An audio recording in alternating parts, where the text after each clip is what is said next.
السلام علیکم ورحمۃ اللہ وبرکاتہ۔ آپ کے لیے ایک وظیفہ لایا ہوں، وہ ہے کہ ہر بیماری سے شفا کے لیے ایک عمل، صرف آپ نے ایک عمل کرنا ہے، اس کے ذریعے آپ کو شفا نصیب ہوگی۔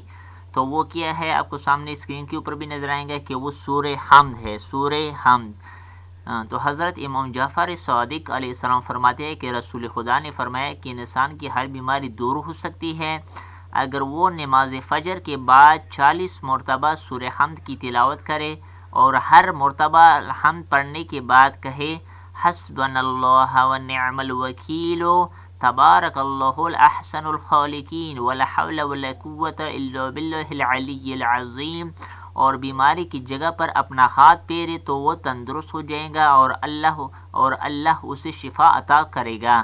یہ نہج الدعوت صفحہ نمبر 77 پر موجود ہے، تو خود بھی اس کے فائدہ اٹھائے، دوسرے لوگوں کے ساتھ بھی شیئر کر لے۔